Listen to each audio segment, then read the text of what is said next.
Good morning, Nadia. Hey Anna, how are you? Good, thank you. Nice to see you. So, Nice to see you too. we're gonna talk about stablecoins today. But let's start with the disclaimer. Absolutely. Let's do that. So, just to be on the safe side, um, the opinions expressed here are my own and may or may not coincide with the opinions of my current or previous employers. And again, to be on the safe side, none of the things said should be construed as legal, investment, tax, financial, or any other kind of advice. Good. We love your opinions, so let's share them.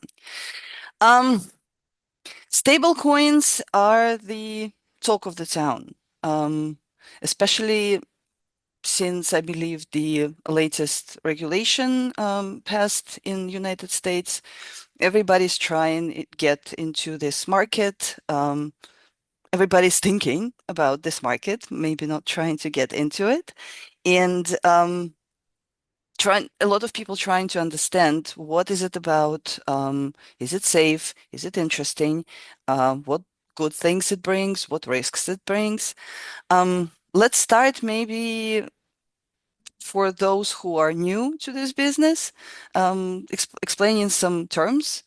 What are stable coins? Where are they coming from? Why they are stable? Are they stable? It's a lot of good questions that sound very simple and are like a little bit more complicated on the backside of it. So stable coins, right? Like as the name should suggest, they are digital tokens, coins designed to maintain stable value. Now, for avoidance of doubt, like sometimes people think that, oh, it's a stable coin, so it's some kind of like a walled garden and I'm quite safe there.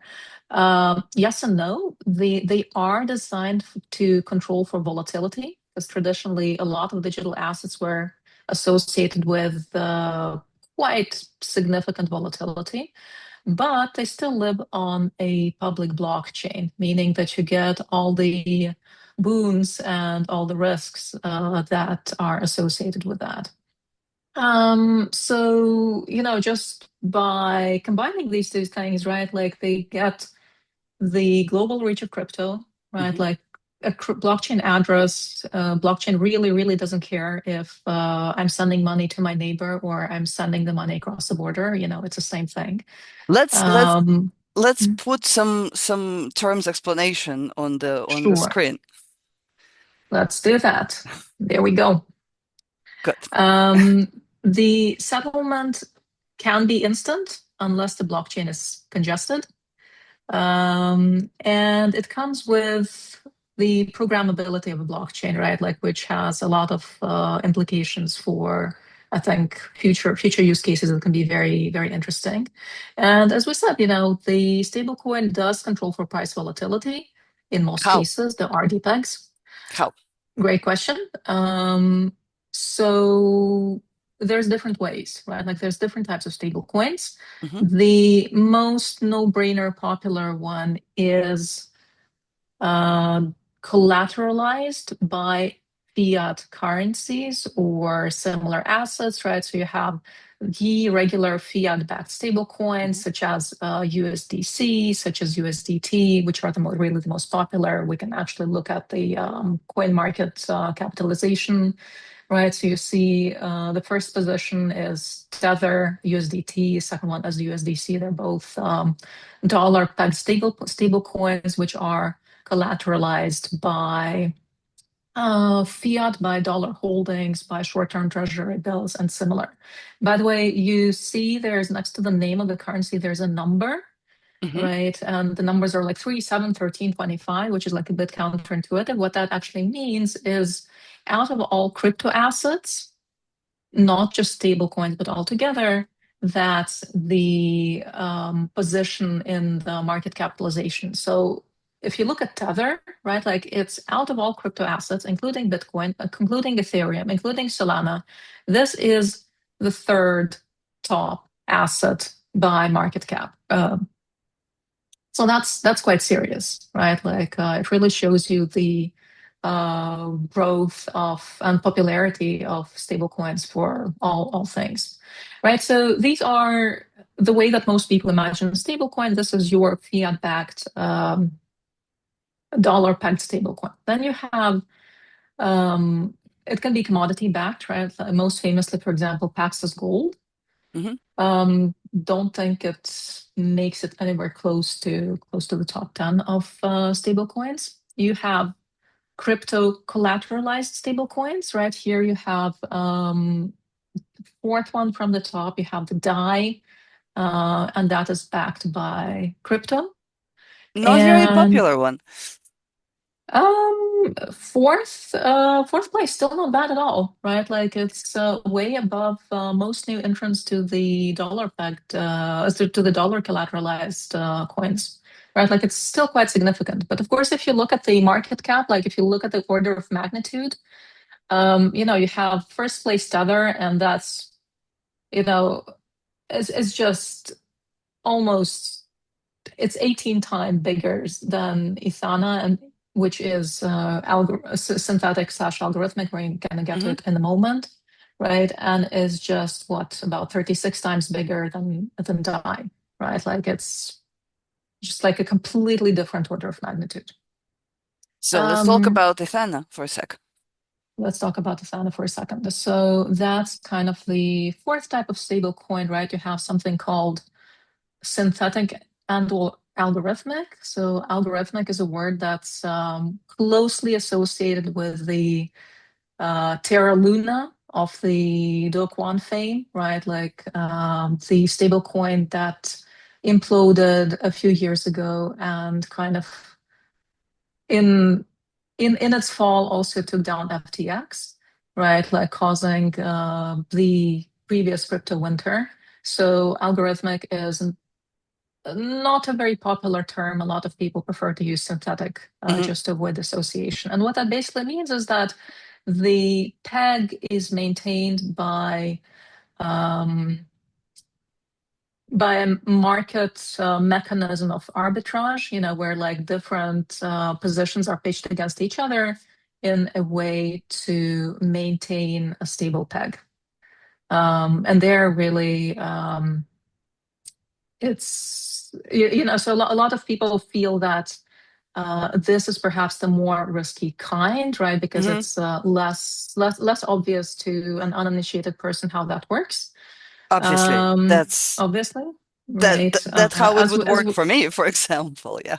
As we saw with the Terra Luna example, in many cases it does not actually work at all very well, right? But specifically, if we talk about Ithana, right? Like recently there was a DPEG, a DPEG that wasn't a DPEG, right? There was a significant price fluctuation on one of the biggest market venues on Binance specifically, once the US announced a round of tariffs, right? But it regained its standing on the same venue quite quickly, and Binance also made the users who lost money on that whole. And now the common explanation that it wasn't actually a debug or a fault on the side of Istana. It was more an issue of a specific faulty oracle. So it does not necessarily mean that the arbitrage logic of Istana itself had any Hmm. issues with it. But again, a lot of people, say that okay, we haven't really battle tested a lot of these stable coin of synthetic algorithmic stable coins, so it's a bit harder to see how they're going to perform in times of crisis. So still, as we can see by market capitalization, people do use them. Where are the stable coins winning today?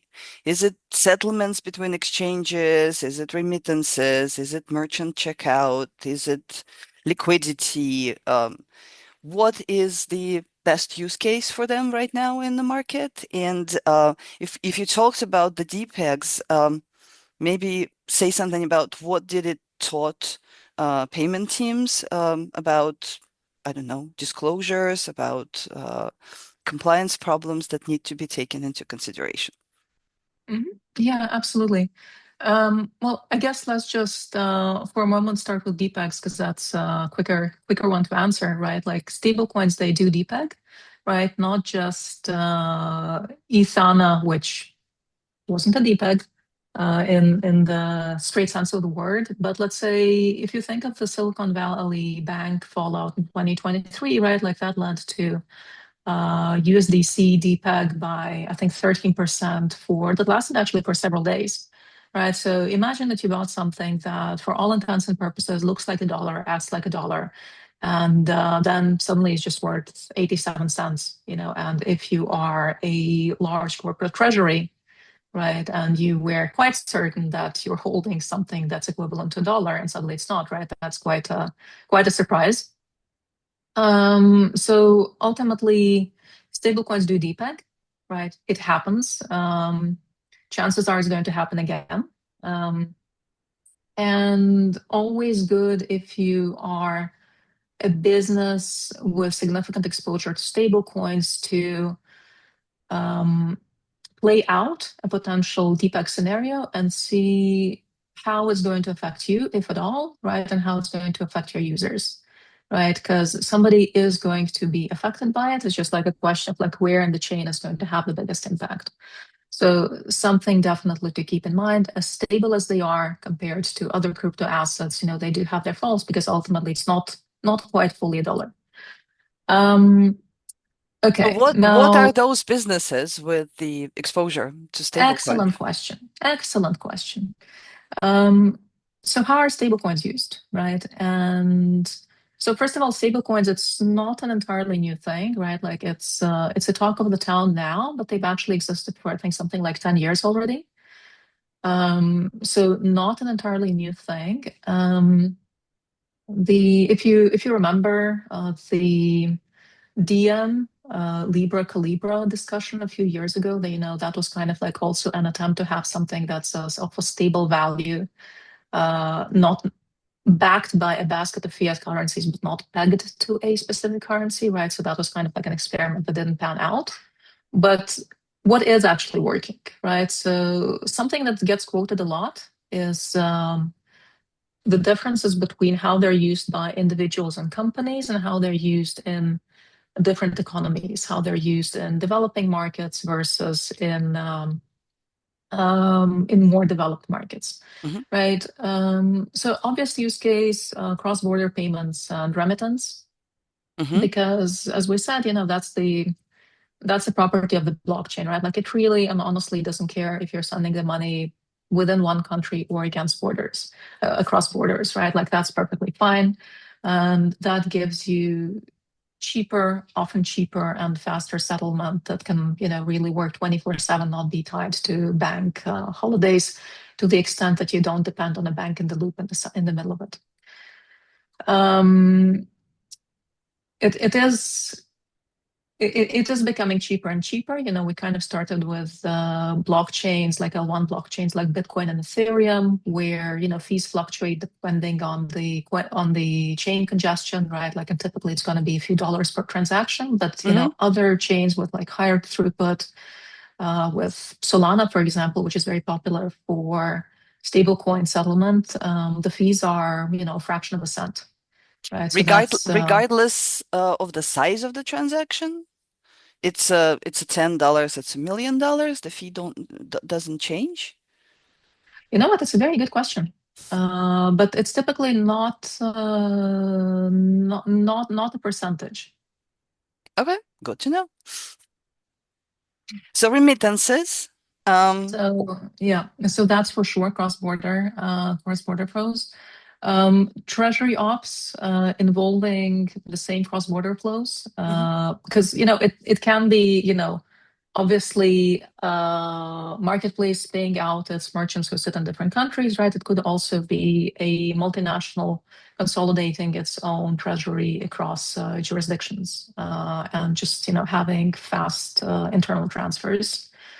A use case that's cited a lot in kind of countries of the global south, like Argentina is mentioned a lot, Nigeria are mentioned a mhm, lot, currencies with high inflation in their local currencies, and keeping money in something with easy access that resembles a dollar, that typically holds quite stable value, right? Like that's just a popular way to keep the value of money, Hmm. right? So there is, a lot of people would have a crypto wallet where, among other things, they would hold stable coins and often be, prefer to get paid in stable coins, especially for international flows.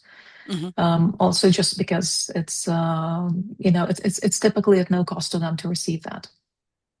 And something that's relying more on the blockchain component of stablecoins, right? And that's really an emerging use case, is programmability, Mm. right? So if AI you think about, agents.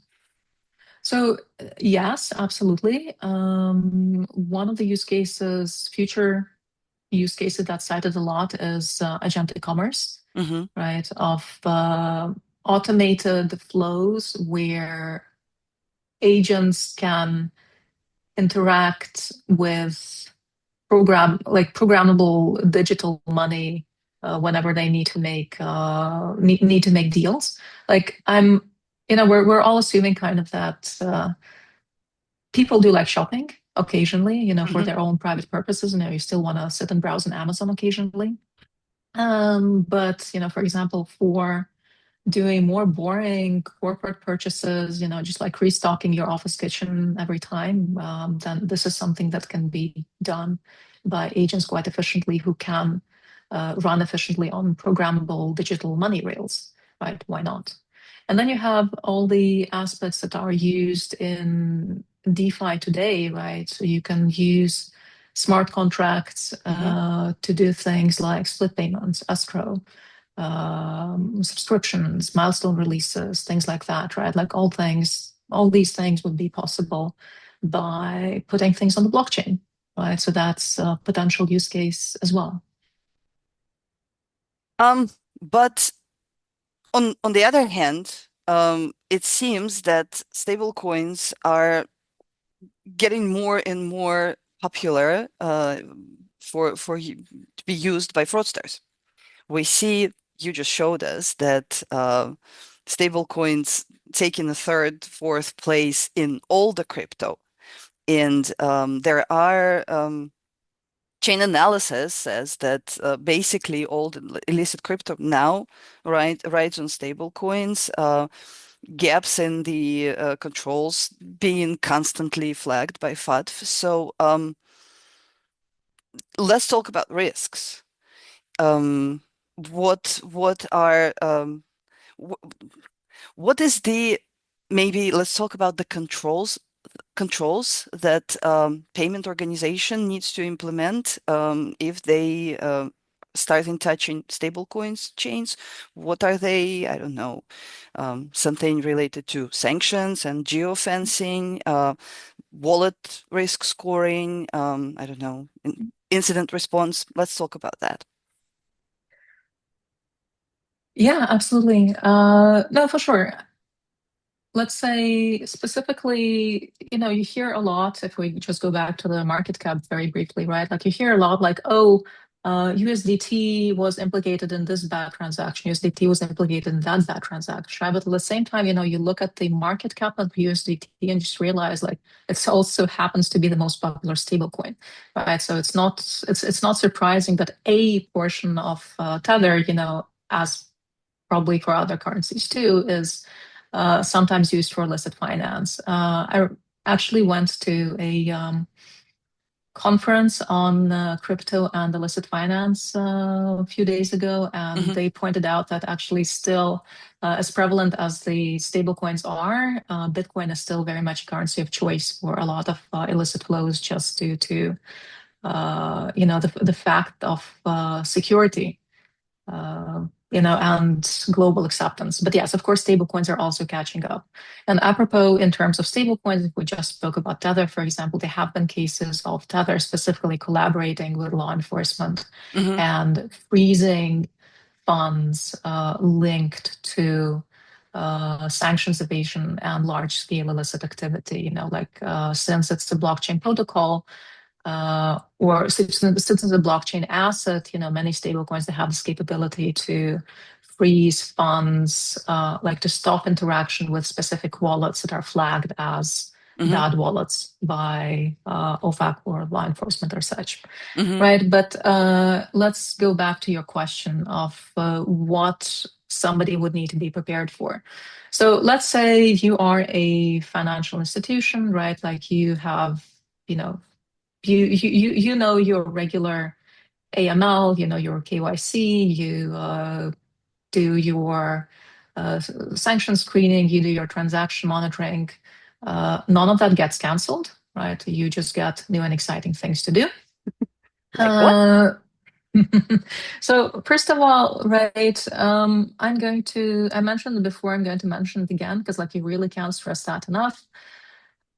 You're interacting with stablecoins, you want to interact with stablecoins, but ultimately you are going to ride on the big highway that is the public blockchain, right? With Mm-hmm. all the fun associated with it, right? So the first thing that somebody should think about if they want to get into it is to have very robust enterprise grade wallet infrastructure, right? Because if you are going to process or hold crypto at scale, then suddenly you are going to become interesting for all the hackers, including state-sponsored actors such as the Lazarus Group, who have been known to attack crypto venues, right? And sometimes on the news you hear like, oh, hundreds of millions crypto stolen from here, billions of crypto stolen from Bybit, right? You think like, haha, crypto,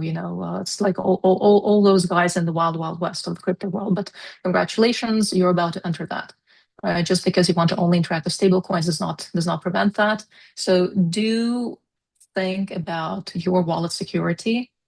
Like spend good time understanding that and understanding the wallet setup that you need, and do take a good provider or choose a good enterprise grade custodian. I would also So add your train your personnel because absolutely. Mhm. in many cases the best way to get access to those keys that allow access to wallets is phishing. And Absolutely. working with your people on how to respond to phishing, how to recognize phishing Mhm. should be a huge, I believe, should be a huge part of the risk mitigation. Absolutely. And and there's different factors here, right? Because there's obviously a key backup, right? So let's say you have your wallet, right? Wallet has keys, right? You want to make sure that A, your keys are backed up, right? That you don't just like suddenly lose them and get locked out of your own money. And B, that the backup is actually safe, right? And nobody internally or externally can access that. And the other component that you mentioned, a lot of it sits really on the daily actions of individuals, right? Mhm. And that has to do a lot with identity and access management, right? Like who are the people who can initiate and approve transactions? Who are the people who configure policies? Who are people who can whitelist addresses for Who are for those the destinations? who are those And AI agents who can do the same?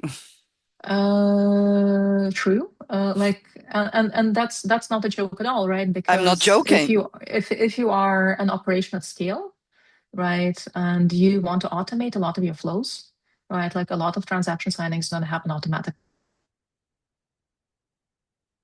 or your configuration.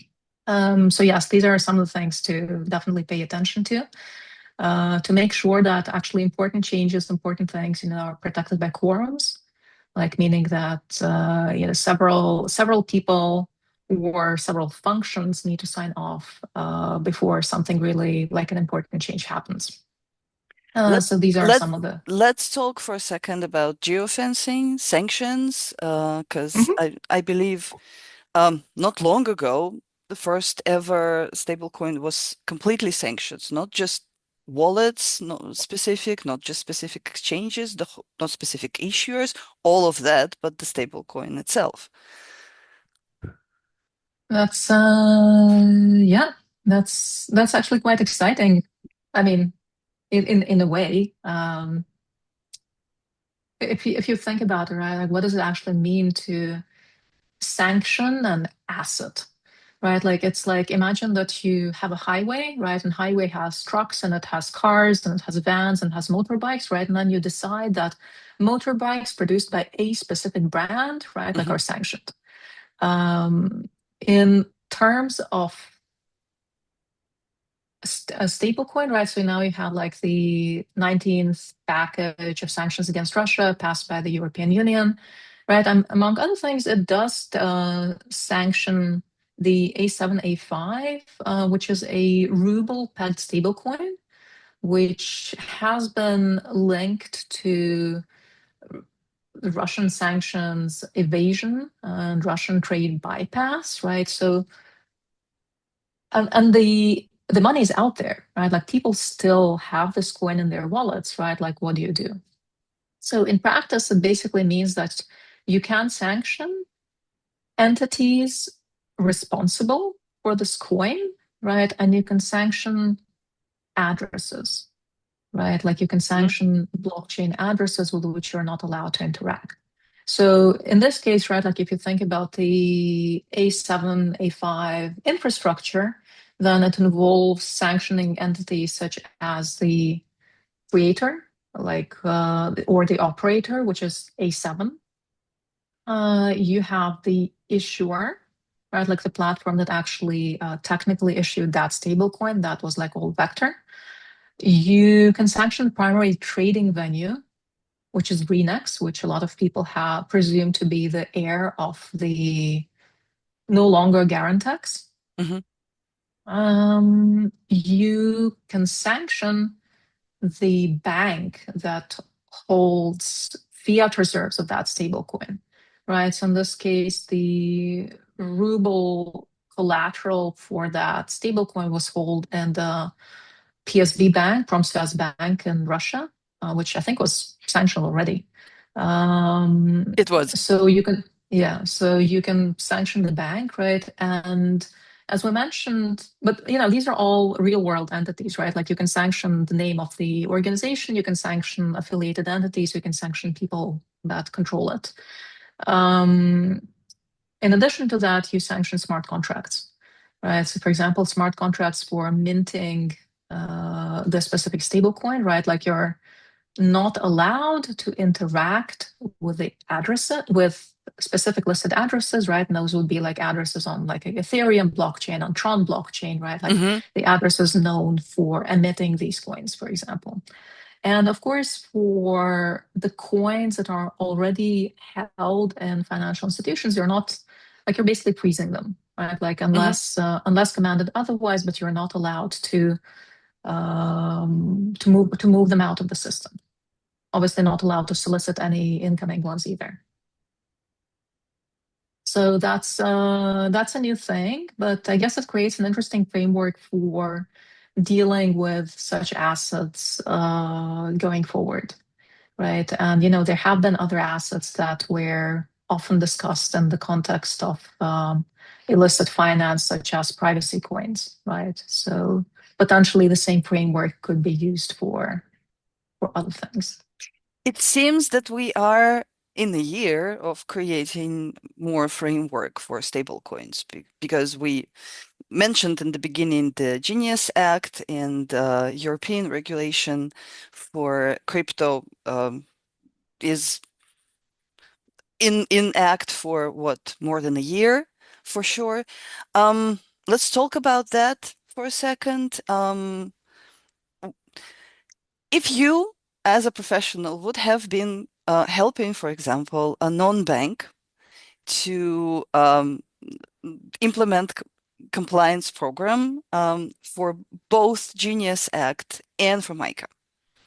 What would you advise? What would be the differences? What would they need to keep in mind in relation to those regulations? Mhm. Well, I mean, if you, first of all, right, like we are in general in a place where globally crypto regulation is really maturing, right? Because for quite a long time, in the first years of crypto, it like very much existed in a regulatory gray zone, and then regulation started catching up. And then specifically in the US, there has been like a lot of outcry of, is the existing regulation valid for crypto? Is it not valid for crypto? Is crypto a security and should be regulated by the existing security law? Is it not? Right. So the Genius Act in the US kind of is really bringing the US closer to the standards set by MiCA in a way, right? Hmm. Like, and the expectations set by MiCA in a way of having regulation, like a national regulation for digital assets, right? And of course, it's just the beginning of it. Like really, the lawmaking is very much in progress. Now, by the way, if we're talking specifically about the US, and you mentioned non-bank entities, but if we do talk about banks for a second, then um, something that is often overlooked is that one of the first things that the Trump administration did was the repeal of the SAB 121. And that was actually an accounting requirement that said that if a bank holds crypto on its books, it needs to be reported both as an asset and liability, Hmm. which made crypto very unattractive for banks to hold. Right. So just by repealing SAB 121, right, like it kind of made the playing field so much bigger, right? Because suddenly it became attractive to banks and not just for crypto specialized institutions, right? So Hmm. with that having happened, and now Genius Act really going into place, right? Like it really does create a regulatory momentum that has also led, by the way, to an explosion of new coins that we saw on the market cap table, of just like a lot of new coins being issued specifically for the US market, because suddenly you do have rules, right? And If they're if I specifically rules for issuers. if I remember correctly, Genius Act doesn't allow banks to be issuers, right? So what it specifically says, right, is that like the most important aspects of the Genius Act is that for USD denominated stable coins in the United States, they have to be backed and audited in a transparent way. You can't really do yield at this point, right? Like, so it's not really an investment vehicle in that sense. Um, right. One like it must be fully backed, one-to-one reserves, and and it has to be transparent. Hmm. And a lot of coins, or at least some notable coins that have been issued prior to that, right? Like there have been concerns about the auditability of the reserves and the backing, right? Like especially for like I'm not going to name any names, but until now it has been partially a matter of do I really believe that issuer that the coins are properly backed. Now with the Genius Act, right? Like Tether, for example, is specifically releasing a USD coin for the United States, which is going to fulfill the obligations of the Genius Act. It's also quite similar in MiCA in that sense, Hmm. right? It's both of these regulations are ultimately looking to protect consumers and maintain market stability, right? And in MiCA, if you're issuing, you have to show your reserve backing. You have to guarantee redemption rights, right? Like you have to obey certain rules, which, by the way, now makes Tether. It has been interpreted as non-compliant with MiCA, for example, Hmm. by some interpreters, and that's the biggest stablecoin. So if you are a platform which is operating in different markets, right, and you are selecting which stablecoins do you even want to offer, which stablecoins do you want to interact with, right? Like you need to consider both the needs and preferences of people who are going to use them, right? So, for example, if you do want to pay out to people in Argentina or to people in Nigeria, right? Like they may have different preferences than European or American regulators, Hmm. right? Just because they use stablecoins in a different way. And at the same time, of course, you need to stay compliant with the regulation of whatever jurisdiction that you happen to be. So definitely some things to examine based on your specific use case and to find good alternatives. In general, I guess just a word, right? Like if we're talking about issuers in this case, is that if something is called USDC or USDT on a blockchain, right? Like make sure that it's really that, because names are non-exclusive. There's typically nothing preventing anybody launching a copycat token with the same name, right? But so do That make just sure where the token baffles came me. from. Somebody can issue an asset, call it US dollar, and everybody would know the difference between the one that is issued by the treasury and the one that is issued by me.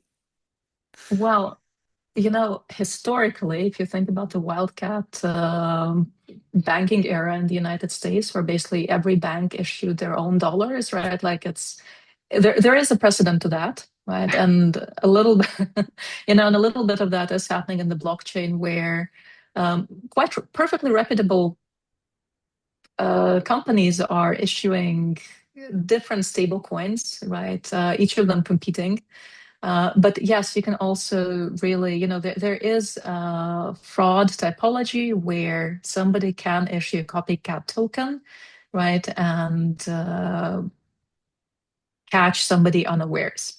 That you think you just received USDT or USDC, so you pay them back whatever you're supposed to pay them back, like either in goods or in a different currency, right? But actually, what you received is a no-name, not your token. Um, Couple of quick questions because we don't have much time, so with quick answers. Do you think if we're looking at it, because we're speaking about fraud right now a bit, if do you think that stablecoins are advantage for fraud prevention with the traceability, with the I don't know, controls of issuers, or is it wishful thinking? Well, it's everything in this world is a double-edged sword, really. It's an advantage to the extent that you understand your risks and you have the right controls in place, right? Because there are some very clear things that are just like baked into the infrastructure, right? Your settlement is final. There is a mistake, you can't reverse it. You sent money to a fraudster or you sent money to a burning address, right? Like that's it. Like there's no reversal of transaction. Things are very fast, right? Individual, like unless it so happens that there's a blockchain congestion, things get stuck waiting in line to get into a block. Things are typically very fast. I saw just like reports of investigations of hacks where money did stolen crypto was laundered, from being taken out of the origin wallet, passing a number of hops through all kinds of bridges, swaps, mixers, DeFi, et cetera, to the point of off ramp, like being taken into fiat in under 14 hours, right? Like, and many times that's before somebody even realized that something is wrong, right? So that's really, really very fast. And the tools are like the bad actor tools are also evolving, right? So you have, I think a couple of years ago, everybody's like, "Ooh, evil mixers like Tornado Cash, which were sanctioned and unsanctioned." Um, but there's other things too, right? Like there's bridges which just like allow, money to move between different blockchains, right? Like which Hmm. makes it not impossible, but definitely more difficult to trace, even for Hmm. professional tools. Swaps, where one cryptocurrency is just like instantly swapped for a different asset. DeFi, right? Like which is very fast, very reliable way, which is of moving money around and performing financial operations on blockchain without KYC, right? Like anybody can do that, and that's part of the ethos of the blockchain, right? That we preserve privacy, and Hmm. sometimes it's good, sometimes it's bad. Right. There are still plenty of exchanges without KYC or weak with weak controls, right? Like centralized exchanges. And yes, mixers still exist, right? But So, on there's on the other hand, you Mhm. can implement, or your provider can implement a rule that would not allow coins that are coming too quickly after those Mhm. mixers, whatever you see risky in the blockchain, just preventing them from. Um, Absolutely. Absolutely. And now we're getting into the control section really, right? Because it's always, trying to stay one hop ahead of the of the game, right? Like and right, both and both it's just in the traditional financial system, you can't say, you can't see several steps before that money reached you. Here, at least, you have some semblance of that possibility. Absolutely. And it's super, super important, right? Like to implement KYT tools, right? Like know your transaction.